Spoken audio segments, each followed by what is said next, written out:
십자가 군병들이여 일어나십시오. 예수의 좋은 군사들로 일어나십시오.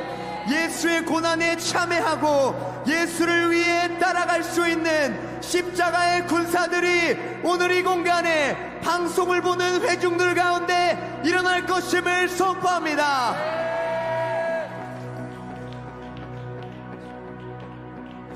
십자가 군병들아 주 위에 일어나 기들고 앞서 나가 굳세게 싸워라. 주께서 승천하고 영광으로 얻도록 그 군대 거느리사 이김을 주시네.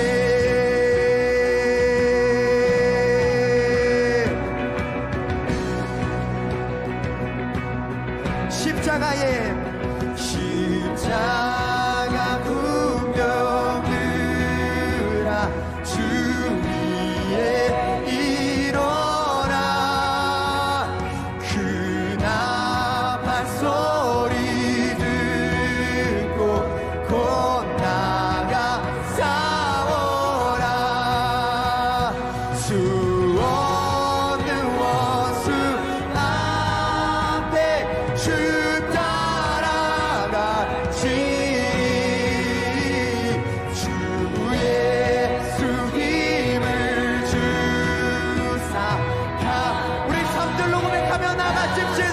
십자가 군병들아 십자가 군병들아 내 힘이 부족하네. 내 힘이 부족하니 주 걷는 길 복음의 갑주 입고 복음의 갑주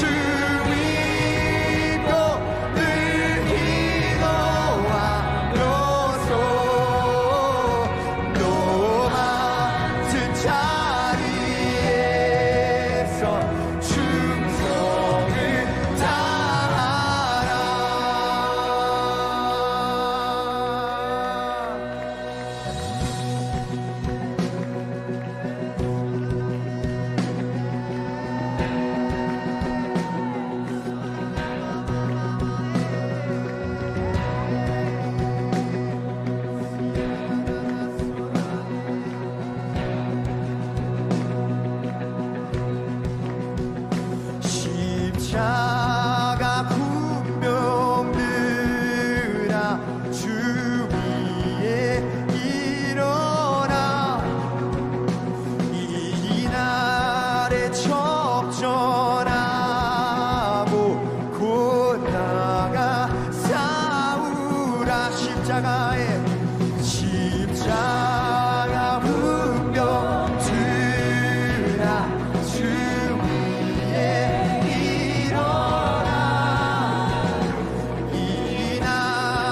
접전하고 고대가 군 다시 한번 십자가 군병들아 십자가 군병들아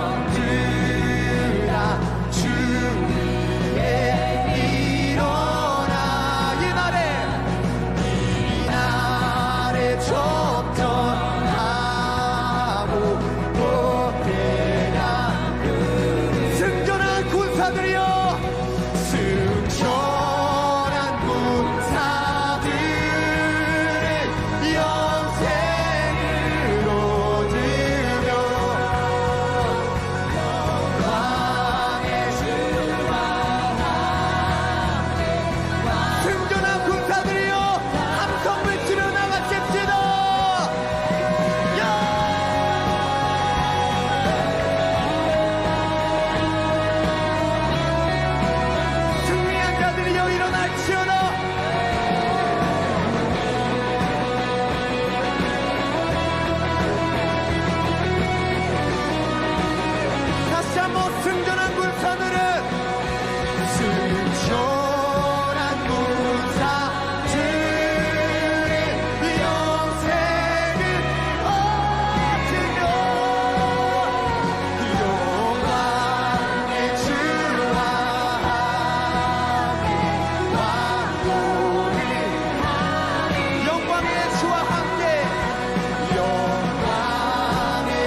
자들이여 일어날지어다.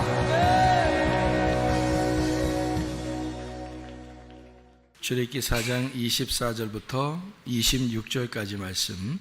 모세가 길을 가다가 숙소에 있을 때에 여호와께서 그를 만나사 그를 죽이려 하신지라. 십보라가 돌칼을 가져다가 그의 아들의 포피를 베어 그의 발에 갖다 대며 이르되 당신은 참으로 내게 피 남편이로다 하니 여호와께서 그를 놓아 주시니라. 그때 십보라가 피 남편이라 함은 할례 때문이었더라. 아멘. 출애굽기 4장에 모세가 이제 하나님을 이제 만나는 그런 장면들을 우리가 볼 수가 있죠. 그래서 하나님을 만나서 하나님이 모세에게 지팡이로 꼬리를 잡게 해서 능력을 주시는 그런 하나님이심을 우리가 볼 수 있습니다. 머리가 있다면은 꼬리가 있는 거죠. 꼬리가 있다면 머리가 있는 거고, 그래서 머리가 시작이라면 꼬리가 마침이 되는 거죠. 어떻게 보면 창세기가 머리라면 요한계시록이 꼬리가 되겠죠. 그러니까 처음 시작과 끝을 이렇게 말하고 있는데, 꼬리를 잡아라 그랬더니 이게 이제 다시 지팡이가 되었더라. 처음에는 자기가 들고 있었던 것이 머리였는데 이것을 땅에다 놓고 다시 집었더니, 꼬리를 집었더니 그게 머리가 되었더라. 그러니까 머리는 꼬리가 되었고 꼬리는 머리가 되었더라, 이렇게 되었어요. 머리는 꼬리가 되고 꼬리는 머리가 됐다는 말을 다른 말로 말하면 어떤 의미가 되냐면 머리와 꼬리가 같다라는 말이 되죠. 머리는 꼬리고 꼬리가 머리다 이렇게 쓰니까 그건 같은 것이다 이렇게 표현할 수가 있죠. 그래서 그거를 같은 지팡이다 이렇게 말하는 것입니다. 그 능력의 지팡이를 가지고 이제 주를 위해서 일을 해야 된다, 사명을 주고 모세가 애굽을 향해서 이제 가야 되는 그런 여정입니다. 그렇게 가게 될 때에 이 모세가 갑자기 길에서 하나님이 이 숙소에서 만나게 돼요. 숙소에 있을 때 이제 모세를 죽이려고 그럽니다. 그랬더니 십보라라고 하는 이제 부인이죠. 부인이 돌칼을 가져다가 아들의 그 이제 포피를 베 가지고 그러니까 할례를 행한 거죠. 할례를 행해서 모세한테 던지면서 하는 말이 당신은 내게 피난편입니다 이렇게 이야기를 해요. 우리는 뭐 피난편이다 그러면 어느 정도 짐작하는 게 있죠. 피난편이다 그러면 어떤 의미를 가지고 있을까? 피남편이다. 이거는 뭐를 의미하는 걸까요? 피라고 하는 게 담입니다. 담. 피라는 게요. 담. 그러니까 피남편이라니까 담이니까 뭐였어요? 담 걸린 남자? 피남편이다 그러니까 담인데 아담 할 때도 담이거든요. 피입니다. 그러니까 아라는 게 이제 이 알파벳의 첫 번째 글자고 그게 하나님이라는 의미인데, 그러니까 하나님의 피 할 때 그게 아담 이렇게 표현한 거예요. 그러니까 아담을 만들어서 하나님의 피라고 이렇게 표현했는데 여기서 피남편이다 이렇게 말했으니까 아담을 의미하는 그런 의미가 되겠죠. 그죠? 아담을 의미하는 피남편이다 이렇게 표현하는 거죠. 그러니까 피남편이 할 수 있는 게 뭐예요? 피남편은 우리에게 할 수 있는 게 뭐겠어요? 죽음으로써 그 피를 흘리고 죽음으로써 자기의 남편의 일을 잘 감당하는 게 피남편이에요. 그러니까 그 십자가의 죽음이 피남편의 할 일이에요. 그러니까 이 땅에 예수님이 오신 이유가 뭐겠어요? 죽으시러 오셨잖아요. 죽으시러 오신 그 목적이 십자가니까, 그러니까 피남편이죠. 예수님도 역시 우리에게 오셨는데 그 남편이 우리에게는 피남편이라는 거죠. 여러분, 그 모세가 애굽에 원래 살고 있다가 광야로 이렇게 나와가지고 도망 나와서 여자를 만났어요. 그게 이제 이 부인인데, 부인을 만나가지고 어떻게 살았는지 뭐 이런 거는 뭐 많이 나오질 않아요. 그런데 이 여자가 어떤 사람이었는가에 대해서는 우리가 이제 짐작을 해볼 수가 있죠. 그러니까 어떤 짐작을 우리가 할 수 있겠어요? 이 십보라라는 여자의 이름이 새라는 이름입니다. 새는 어떻죠? 새는 좀 자유로운 영혼, 자유로운 영혼, 새죠. 이 십보라라는 여자가 새라는 이름을 가지고 있는데요. 거기다 이제 모세라는 이름은 이제 메시아, 물에서 건졌다, 그리스도가 되는 그런 이제 메시아의 역할을 하기 위해서 이 땅에 이제 부름받은 사람이 모세라는 사람이고요. 아론이라는 사람은 이제 그 모세 형제인데, 이 아론이라는 사람은 총명한 사람이에요. 총명하고 지혜롭고 총명한 그런 사람입니다. 하나님의 그 법궤를 맡은 자, 이런 사람이 이제 아론이라는 사람이에요. 근데 십보라라는 사람이 모세하고 이렇게 생활을 어떻게 했는지 우리는 뭐 짐작을 할 수가 있죠. 그러니까 이 여자가 그 모세에게 아들의 그 포피를 베면서 당신은 피남편이에요, 이렇게 말하는 걸로 봐서 있잖아요. 여자가 좀 부드러운 여자 같지는 않죠. 그죠? 그게 여러분 같으면 쉬운 일이겠어요? 당신은 피남편이로다 그러면서, 이게 뭘 자르는 거거든요. 뭘 잘라가지고 이렇게 거기다가 갖다가 놓는 건데, 그게 보통 사람이 하기가 쉬운 일이 아니거든요. 그게. 예. 그러니까 그것도 자기 자식들을 그렇게 한다는 게 이게 쉬운 게 아니거든요. 근데 그거를 뭐 소독이 잘 되지도 않은 상태에 아마 그 부싯돌이 소독 역할을 아마 하겠죠. 돌이니까. 그래서 그걸로 막 잘라가지고 이렇게 던지는 걸 봐서 그 여자가 보통 여자는 아니다, 이런 우리가 짐작을 할 수가 있죠. 부드러운 여자 같지는 않다, 이거예요. 그렇게 부드러운 여자 같지 않은 그 여인과 살던 모세가 광야에서 얼마나 외롭고 쓸쓸하고 슬픔이 있고, 그리고 이제 집보다는 밖이 더 편한 이런 우리가 이제 뭐 짐작은 충분히 할 수 있죠. 그래서 모세는 광야에서 훈련 받을 때 아마 뭐 집에 주로 있는 것보다는 밖에서 있는 게 편한 사람, 밖에 주로 나그네로 있었던 사람, 이게 이제 모세라는 사람이었습니다. 그렇게 밖에 있는 모세를 하나님은 다 보고 있었죠. 그러니까 모세를 그 자체가 온유하고 그 자체가 억눌려 있는, 뭔가 짓눌린 사람이다. 온유라는 게 짓눌렸다는 뜻이거든요. 그러니까 모세는 분명히 짓눌린 사람이에요. 그가 어떻게 처갓집 살면서 보통 짓눌리지 않아, 보통 이게 뭐 굉장한 거죠. 모세가 애굽에서는 그래도 왕자로 자라났는데, 뭐 나와가지고 광야에서 여자 하나를 만났는데 여자가 보통 여자가 아니야. 굉장히 막 힘도 강하고 막 그런 거 자르고 이렇게 할 정도면 이 보통 힘이 아니거든요. 웬만한 정신까지 못하는 거예요. 근데 그렇게 강인한 어떤 여자하고 만나게 됐고, 그리고 그 집안에 이제 처갓댁에 들어가서 살고 있는데, 주로 이 모세가 보니까 밖에 나와서 양을 치다가 하나님이 모세를 부르시는 걸로 봐서 이 모세는 혼자 양들을 데리고 밖에 나와 있었던 그런 생활을 했던 거죠.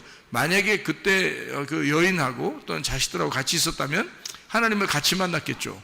그죠? 야, 우리 같이 한번 저기 올라가 볼까? 이렇게 해서 같이 올라가서 만났겠죠. 근데 모세가 혼자 올라간 걸로 봐서 양을 혼자 치고 있었다. 이거는 금방 짐작이 가는 그런 이야기들이죠. 그런 걸 보면 모세 자체가 광야에서 짓눌림 받은 사람이에요. 그러니까 아주 그 처참하고 자기 자신이 이렇게 심령이 가난해진 애통하는 그런 사람, 이런 사람이 이제 모세였고 온유한 사람이 되었다. 하나님은 이런 온유한 모세를 선택하셨죠. 그 자체가 훈련이에요. 그러니까 광야에서 지낸 그 자체가 훈련이었기 때문에 그거를 지내고 난 다음에 하나님은 선택하셨어요. 자, 모세가 이날 날 선택해야 되는데 이렇게 했어요? 아니면 하나님이 알고서 일방적으로 하나님이 시간을 정해놓고 선택을 하셨습니까? 하나님이 일방적으로 시간을 정해놓고 선택을 했어요. 그러니까 우리가 정한 시간이 아니라 하나님이 정한 시간에 모세를 선택하는 것을 볼 수가 있죠. 그러니까 여러분도 너무 걱정하지 말아도 돼요. 왜냐하면 하나님이 여러분을 선택할 때는 하나님의 시간에 맞추어서 선택을 하지, 여러분의 시간에 맞추지 않으니까 어차피 하나님 나 이렇게 해서 저렇게 해서 할 필요 없어요. 하나님이 여러분을 알아서 다 해주실 것이기 때문입니다. 그러니까 하나님의 시간에 맞추어서 해주는 거죠. 모세가 뭐 그 시간을 알았겠냐고요. 하나님이 그 시간을 다 알았다고요. 그러니까 하나님만 아신 거예요. 그 시간을 하나님이 정한 시간에 모세를 데려다가 선택을 한 거죠. 그러니까 그렇게 선택하고서 모세를 이제 애굽으로 보내게 되는데, 그냥 보내지 않고 이 길가에서 표적을 하나 보여줍니다. 그게 바로 뭐냐면 이제 피난편이라고 하는, 다시 말하면 할례를 통한 피난편이다, 이렇게 알려주는 그런 내용이거든요. 할례가 처음 이렇게 있었던 때가 언젠가요? 할례가 처음 있었던 때가 언제예요? 아브라함이 하갈을 통해서 이스마엘을 낳고 13년이 흘렀어요. 그리고서 13년이 지난 다음에 하갈과 아브라함이 또 그 집에 있는 사람들이 할례를 행합니다. 그러니까 그 할례는 이제 어떤 의미에서 할례를 한 거냐면, 너희들이 육신적으로 낳는 거를 중지하고 이 껍질이 덮여져 있는 육신적인 열매를 맺지 말고 이 껍질을 벗겨냄으로써 알곡을 이제 잉태해야 된다. 그래서 이스마엘은 육체로 낳았지만 이 알곡, 그러니까 껍질을 벗겨낸 할례를 받고 난 다음에는 그때는 이삭을 낳게 된다. 이것을 알려주는 그 장면이거든요. 그래서 할례가 필요했던 거예요. 할례는 그러니까 육체를 제거함으로써 육체와 영을 비교한 겁니다. 이렇게 나눈 거예요. 그게 할례라고 하는 거거든요. 그러니까 모세는 지금 피남편이다, 곧 할례를 말하는 것이다 라고 하는 것은 누구 자손이라는 거예요? 누구 자손? 아브라함의 자손이라는 거죠. 아브라함이 할례를 통해서 육체와 영을 나누었잖아요. 그렇죠? 그러니까 육체의 그 할례를 통해서 육체를 끊어내고 알곡이라는 이삭을 잉태하게 되는 이 역사가, 그게 이제 아브라함 때 있었던 일이거든요. 이거를 모세에게 피남편이다, 곧 할례를 말한다 할 때는 뭐를 의미하는 거겠어요? 모세를 통해서 모세가 십자가를 짐으로 육체의 죽음을 통해서 뭐를 잉태하고 낳겠다는 거예요? 알곡이라는 이스라엘을 끌어내겠다는 겁니다. 그죠? 이 모세가 가가지고 하나님의 백성, 그러니까 아브라함의 자손, 이삭의 자손들을 거기에서 끌어내겠다, 알곡을 끌어내겠다는 겁니다. 그러니까 피남편으로서 껍질을 벗겨내고 육체의 할례를 행함으로써 이제 알맹이를 건지는, 알맹이를 구원하는 역사를 이루겠다라고 하는 하나님의 의도가 있는 거죠. 그래서 하나님은 모세를 막 죽이려고 한다. 왜 죽이려고 하나 이거예요.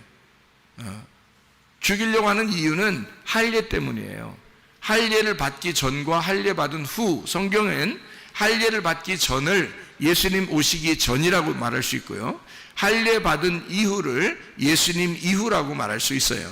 우리에게도 마음의 할례가 필요해요. 그래서 마음의 할례라는 건 마음의 껍질을 벗겨내고 마음의 알맹이를 통해서 살아가야 된다는 것에 우리 마음의 할례가 필요한 건데, 마음의 할례를 받기 전은 우리가 예수 그리스도가 오시기 전을 말하고, 예수 그리스도가 온 이후는 할례 받은, 마음의 할례 받은 이후를 말하는 거예요.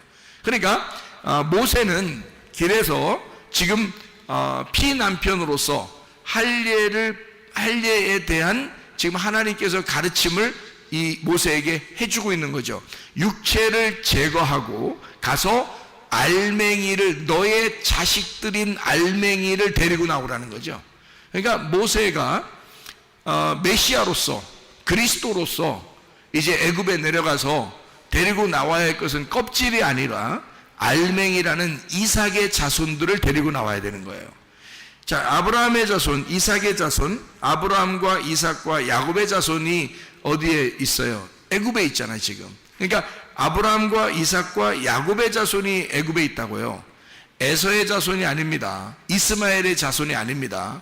아브라함과 이삭과 야곱의 자손이에요. 왜 그러냐면 야곱 때 요셉을 통해서 야곱의 자손들이, 12명의 자손들이 다 내려갔죠, 애굽으로. 거기서 자손들이 번성했거든요. 그러니까 이 자손들은 지금 누구의 자손이에요? 아브라함의 자손이란 말이에요. 근데 아브라함의 자손인데 아브라함의 씨는 누구밖에 없었어요? 이삭밖에 없었어요. 그 이삭은 뭘 통해서 나타난 아들이에요? 할례를 받고 난 다음에 나타난 아들이란 말이에요. 그러니까 이삭의 자손, 야곱의 아들들, 그 자손들이 지금 애굽에 있는데, 그들은 할례를 받고 난 아들이 낳은 자손들이란 말이에요. 무슨 말인지 아시겠죠? 그래서 하나님의 알곡들을 데리고 나오는데, 네가 피난편으로서 메시아가 된다. 다시 말하면 네가 십자가를 지는 피난편이 되어 그들을 건져내야 된다는 것을, 메시아의 사명을 주는 거죠. 그게 여기 지금 피난편이로다 라고 말하는 것입니다. 그러니까 이걸 할례라 이렇게 표현하고 있죠. 모세가 아들이 있었어요. 모세가 아들이 출애굽기 18장에, 출애굽기 18장 3절 4절의 말씀을 한번 보니까요, 이렇게 되어 있습니다. 그의 두 아들을 데리고 왔으니 그 하나의 이름은 게르솜이라. 이는 모세가 이르기를 내가 이방에서 나그네가 되었다 하며, 하나의 이름은 엘리에셀이라. 이는 내 아버지의 하나님이 나를 도우사 바로의 칼에서 구원하셨다 함이더라. 이렇게 되어 있거든요. 이게 이제 모세의 아들들인데요, 두 아들들, 하나의 이름하고 또 하나의 이름이 있는데, 모세의 아들 둘이, 하나의 이름이 어떤 아들이냐면 게르솜이라는 이름의 아들이에요. 게르솜. 그리고 또 하나의 이름 아들은 엘리에셀이라는 이름을 가졌단 말이에요. 게르솜은 어떤 이름이라고요? 이게 나그네 되었다 이런 말이고요. 그리고 엘리에셀은요, 도와주셨다, 하나님이 도우셨다라는 이름이에요. 그러니까 이게 두 아들의 이름을 통해서 뭐를 지금 나타내 주고 있는 거예요?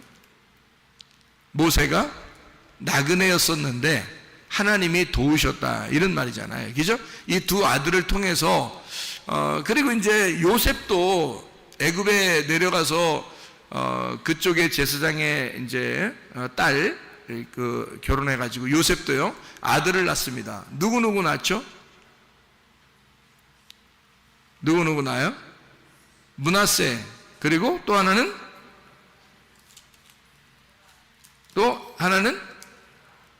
에브라임. 그러니까 므낫세와 에브라임을 낳아요. 므낫세가 무슨 이름이에요? 잊어버렸다는 이름이에요. 잊어버렸다. 에브라임이라는 이름은요, 열매를 맺는다, 풍성한 열매를 맺는다가 에브라임이에요. 그러니까 하나님이 나의 모든 과거를 잊어버리시고 그리고 내게 열매를 주셨다. 이게 이제 두 개 이름이, 그러니까 두 개 이름이 둘 다 참 좋은 이름이에요. 이제 그러니까 더 좋은 이름은 에브라임이라는 이름이고, 조금 덜 좋은 이름은 므낫세라는 이름이에요. 근데 그러면 에브라임은 기분 좋겠지만 므낫세는 먼저 낳기 때문에 기분 나쁜 이름을 가졌다, 이렇게 하면 이상하잖아요. 그죠? 그러니까 이 요셉이 두 이름을, 아들의 두 이름을 이렇게 부르면서 하나는 므낫세, 하나는 에브라임 그런단 말이에요. 므낫세는 내가 나의 모든 과거를 잊어버리고 하나님이 나의 모든 죄를 씻으셨다, 그 말이거든요. 그러니까 이게 므낫세라는 이름이 어떤 이름이겠어요? 어떤 잊어버렸다는 의미인데 이게 어떤 의미를 가지고 있겠냐고요. 잊어버렸. 하나님이 여러분을 막 기억해요? 뭘 기억 안 하고 그래요? 기억 안 해. 뭘 기억 안 해요? 우리의 죄를 기억 안 합니다. 하나님은 우리의 죄를 더 이상 기억하지 않겠다. 또 나의 모든 과거를 다 잊어버리겠다, 그 말이거든요. 예수님 만나면 내 모든 과거를 다 잊어. 이 좋은 말이에요, 안 좋은 말이에요?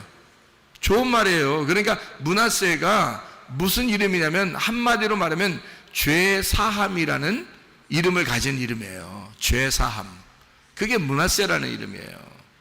그리고 또 하나 에브라임의 이름은요, 죄 사함을 죄 사함 받는 것이 곧 구원이라는 말이에요. 그러니까 열매를 맺는다.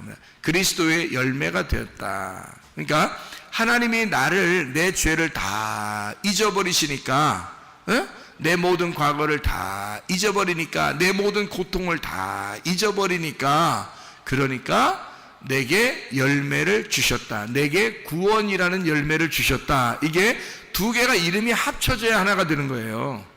두 개 이름이 합쳐져요. 그래서 두 아들이지만 하나의 아들인 거예요. 선악과 나무하고 생명나무가 두 개 나무지만 하나의 나무라겠죠. 머리가 선악과 나무라면 꼬리가 생명나무예요. 근데 생명나무가 꼬리인데 그게 어떻게 되죠? 머리 되죠. 그래서 생명나무가 머리 되는 거야. 우리는 기억하기를 생명나무만 기억하죠. 그러니까 머리가 됐으니까 생명나무가.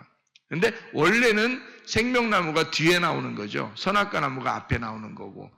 근데 생명나무가 뒤에 나와서 이것이 완성을 하니까 그 생명나무라는 꼬리가 머리가 되잖아요. 그 생명나무가.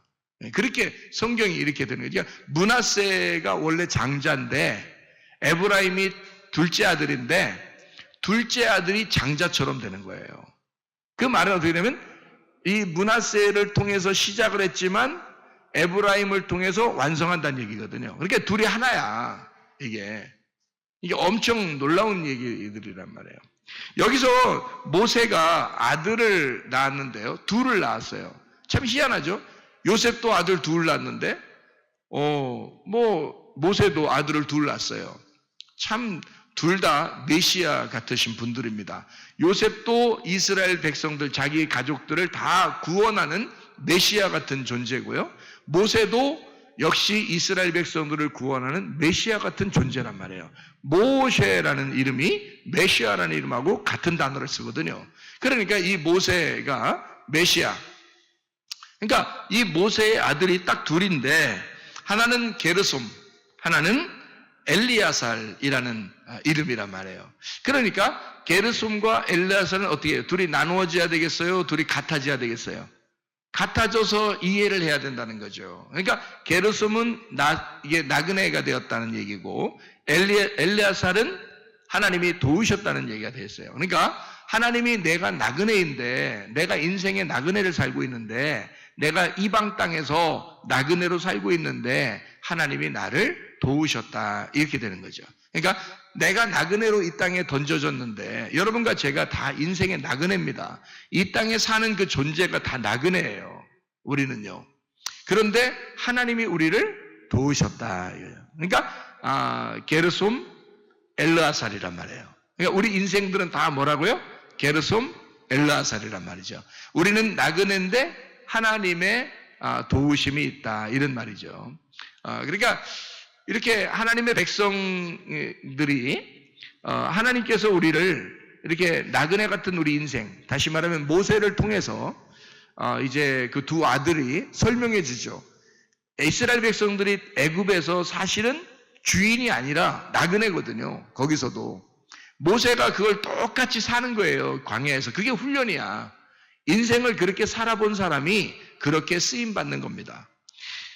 모세가 광야에 나오지 않았다면 모세가 나그네라는 걸 뭔지를 몰랐을 거예요. 그는 왕자로 자라났기 때문에 애굽에서 나그네가 뭔지를 몰랐을 거예요. 거지가 뭔지를 몰랐을 거라고요. 그런데 모세가 광야에 나와보니까 자기가 거진 거야. 광야로 나와보니까 자기가 나그네인 거야. 그리고 부인도 부인 같지가 않은 거야. 무서워. 막 좀 강해. 너무. 그래서 혼자 그냥 밖에서 사는 게 더 나을 것 같아. 밖에서 그냥 양들하고 같이 지내는 게 훨씬 더 나을 것 같은 그런 부인하고 살아. 자, 늘 외롭고 쓸쓸하고 처참하고 혼자 있는 것 같고 짓눌려 있는 사람 모세. 이렇게 살아보지 않았다면 그가 진짜 나그네가 무엇인지를 몰랐을 거예요. 그러니까 이스라엘 백성들이 애굽에 살고 있지만 사실 그들이 바로 왕에게 핍박을 당할 때는 그들이 나그네라는 것을, 인생이 나그네구나. 내가 그리스도인으로 하나님의 백성으로 내가 이 땅에 산다는 것이 정말 나그네구나라는 것을 알게 됐을 거란 말이에요. 이스라엘 백성들이.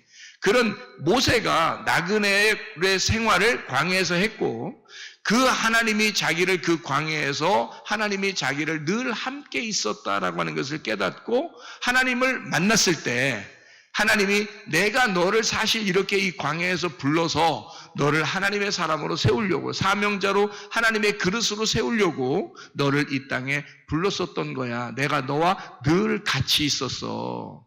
이거를 하나님은 말씀하셨습니다. 그러니까 하나님과 같이 있는 걸 알았던 거죠. 그러니까 하나님이 나를 이렇게 도와주셔서 내가 이렇게 살았었구나라는 것을 알게 된 거죠, 모세가. 그러니까 이스라엘 백성들을 생각하게 되죠. 이스라엘 백성들도 똑같잖아요. 애굽에 살고 있지만 핍박받고 있는 나그네, 하나님 앞에 호소하고 괴로워하고 있는 그 나그네 인생을 사는 이스라엘 백성들에게 역시 하나님 어떻게 모세를 보냄으로써 하나님이 도우신다고 하는, 하나님이 너희들과 함께 있다고 하는, 너희들의 고통 소리를 하나님이 계속 듣고 있었다고 하는 것을 하나님은 너희들의 그 나그네 인생, 그 힘든 인생을 하나님은 다 보고 있었다고 하는 사실을 알려주고 모세를 보내서 이스라엘 백성들을 도우셔서 엘르아살 하나님이 도우셔서 그들을 이끌어내는 그런 이제 놀라운 역사를 하게 되죠. 그게 모세의 그 두 아들이 게르솜과 엘르아살, 이것이 두 개가 합해져서 하나가 되었다. 자, 나그네로 갔을 때는 여전히 우리의 육신의 삶을 사는 것과 같은데 이 나그네 인생이 어느 날 끝나 그리고 피난편이 돼요. 십자가의 예수를 경험하게 되면 그 다음에는 하나님의 도우심을 분명하게 안다는 거죠. 하나님의 도우심을. 그래서 이렇게 우리가 육신으로 살던 것이 십자가에서 죽으면 하나님의 말씀으로 살아가게 된다라고 하는 것을 우리에게 말해주는 것과 똑같은 얘기죠. 그러니까 주님은 이 모세를 통해서 피난편, 다시 말하면 할례, 우리로 말하면 마음의 할례를 요구하신다는 거죠. 여러분이 이 땅에 사는 동안은요 완전한 것은 아닙니다. 그래서 우리에게는 여전히 어떤 남편이 필요하다고요? 피난편이 필요하다고요. 그 피난편을 의지함으로써 그 피가 나를 구원하는 거죠. 그 피가 나를 치유하시는 거고, 피가 나를 문제를 해결하시는 거고요. 피가 나를 성공하게 하는 겁니다. 예수의 피, 하나님의 그 피가 우리에게, 그 피 남편이 내게 옴으로써 그가 나를 구원하는 것입니다. 그게 모세고 메시아인 거죠. 여러분의 가정에도 하나님의 그 메시아의 놀라운 역사, 그 피 남편이 여러분의 가정의 주인이 되셔서 그 피 남편을 통해서 여러분 하나님이 여전히 도우시고 있다는 사실을, 앞으로도 계속 하나님이 임마누엘 하시고 하나님이 계속 도우신다고 하는 사실을 깨달으시기를 바랍니다. 우리 한번 기도하겠습니다. 기도할 때 하나님 아버지, 우리가 예수 그리스도를 의지하여 주님께 나아갑니다. 예수 그리스도가 나의 모든 질병과 고통에서 해방시켜 주시고 병을 치유해 주시옵소서, 문제를 해결해 주시옵소서, 하나님의 사명 가지고 주의 일을 감당할 수 있도록 하나님 우리를 도와주시옵소서. 우리 한번 기도합니다. 우리 우리 하나님 아버지와 인도하시고 사랑하심을 믿습니다. 주여 우리 하나님 아버지 주의 은혜 가운데 살게 하심을 믿습니다. 하나님의 도우심이 필요합니다. 하나님 엘라잘 되셔 우리의 하나님께서 우리를 도우심이 우리에게 늘 필요합니다. 하나님 아버지여 나그네 같은 이 인생에서 하나님의 도우심으로 주님 우리와 동행하시고 인도하실 줄로 믿습니다. 주의 뜻대로 살다가 주님 만나게 도와주시고 피난편 되신 예수 그리스도를 의지하오니 주여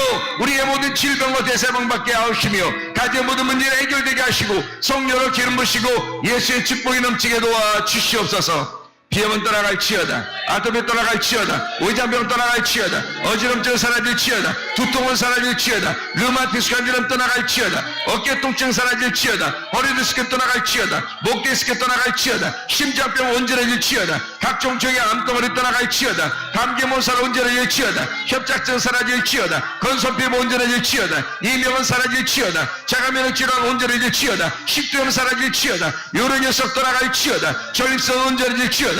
우울증, 불면증, 호황장애, 두려움, 불안, 초조 다 떠나갈지어다. 음란, 도직, 도둑질, 미움, 욕심행은 다 떠나갈지어다. 떠나갈지어다. 예수 그리스도 성령으로 충만하게 하셔서 주님과 동행하다 주님 만나게 도와 주시옵소서. 예수 그리스도 존귀하시를 받도록 기도 올리옵나이다. 아멘.